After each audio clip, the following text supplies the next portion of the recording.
O deserto a ser atravessado para chegar até a terra prometida tinha uma extensão de 200 quilômetros. A previsão de chegada seria apenas de 40 dias. Mas os hebreus murmuraram contra Deus e contra Moisés. Então, em vez de seguir em linha reta, começaram a andar em círculos. E apesar de tantos milagres presenciados pelos hebreus, a abertura do mar diante de seus olhos, a queda do maná e de aves do céu, uma nuvem durante o dia para fazer as sombras do deserto, tocha de fogo durante a noite para aquecê-los, e ainda assim, o povo era de coração duro e incrédulo, e não obedeceram aos mandamentos de Deus. Tinham a necessidade de criar estátuas de deuses para adorar, para se consolarem, queriam um Deus com rosto e não um Deus invisível, e não confiavam em Deus, e se sentiam perdidos. E foi num período desse que nasce a conspiração de Coré. Vem comigo nessa história.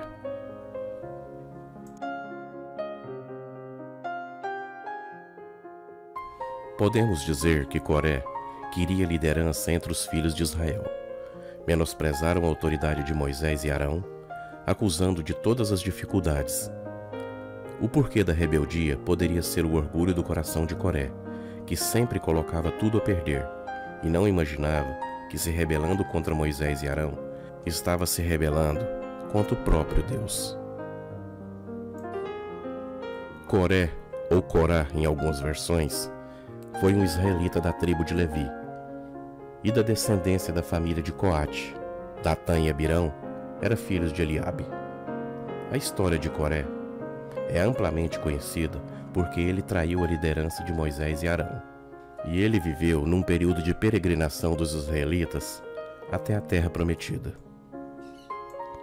Coré também é chamado de Corá, e há pelo menos 3 registros de outras 3 pessoas nas escrituras que usam esse mesmo nome.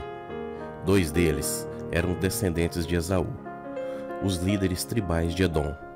O outro era um dos filhos de Hebron, na tribo de Judá. Obviamente, não podemos confundir essas pessoas com o Corá mais famoso da Bíblia.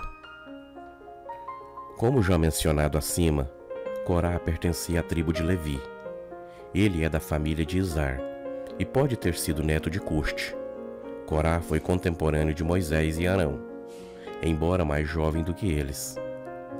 De acordo com as informações, a sua ancestralidade, Corá é parente de Moisés e Arão, e os 2 irmãos são filhos de Anrão. Anrão é filho de Coate, assim como Izar, pai de Corá. Há poucos registros sobre Corá ou detalhes da sua vida pessoal. O foco da narrativa é descrever a trama trágica da rebelião de Corá, que ele promoveu e liderou, e a terrível punição que recebeu pelos seus pecados. Coré incitou uma rebelião contra a liderança de Moisés e os sacerdotes de Arão. O movimento rebelde de Corá entre os levitas juntou-se outro movimento de oposição liderada por Datã e Abirão, da tribo de Ruben. Essas pessoas tinham ciúmes da liderança de Deus sobre Israel por meio de Moisés e Arão. A rebelião de Coré, Datã e Abirão acusava Moisés e Arão de terem colocado acima do restante do povo de Israel. Moisés e Arão foram acusados de reivindicarem uma santidade a si próprios e desprezarem a santidade de toda a congregação do povo de Israel. Arão foi acusado de ter se apropriado pela posição de sacerdote. Moisés foi acusado de ter falhado em conduzir o povo até a terra prometida, e ao invés disso, ter feito a si próprio rei e levado ao povo a uma situação de instabilidade em pleno deserto. Nesse caso, Moisés acusou Coré e os levitas de tentarem se tornar sacerdotes a qualquer custo, e eles deveriam ter se convencido de que já eram levitas. Os sacerdotes foi confiado apenas à família de Arão, e os outros levitas tiveram que aceitar isso. Portanto, Moisés fez uma sugestão aos levitas, para provar que foi realmente escolhido por Deus, para liderar o povo e possuir o sacerdócio. Os levitas de Corá deveriam oferecer incenso ao Senhor no dia seguinte. Portanto, Deus confirmaria quem seria o escolhido.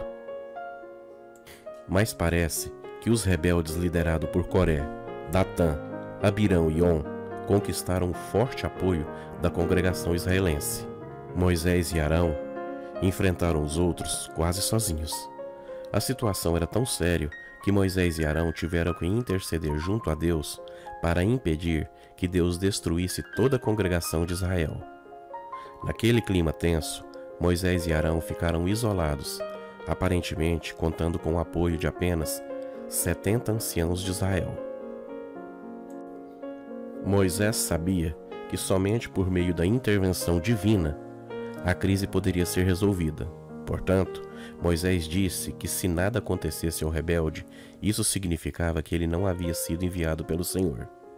No entanto, se algo sobrenatural acontecesse e a terra se abrisse e os rebeldes fossem arrastados vivos para o abismo, então os israelitas saberiam que Coré, Datã e Abirão se levantaram contra Deus. E assim que Moisés terminou de falar essas palavras, a terra literalmente se abriu, e essas pessoas, junto com suas casas e todas suas propriedades, foram engolidas. Coré e seu povo morreu de frente à congregação de Israel. Os 250 levitas que simpatizavam com Corá e que ofereciam incensos também, foram consumidos pelo fogo do Senhor. Diante do juízo de Deus derramado sobre Corá, Datã e Abirão e seus homens, os israelitas fugiram apavorados. Eles ficaram com medo de também serem consumidos pela terra. Mas apesar dessa demonstração clara do juízo de Deus sobre eles, ainda assim, os israelitas continuavam tumultuando e fazendo oposição a Moisés e Arão. E foi nesse contexto que a vara de Arão floresceu. Isso confirmou que o sacerdócio da casa de Arão era a escolha de Deus. Sobre os descendentes de Coré, que foram porteiros e cantores no coro do templo, o que se sabe é que os filhos de Coré não morreram. Alguns eruditos sugerem que os coraitas eram descendentes de outro Corá, mas essa hipótese é muito improvável. Esta foi a história de Coré.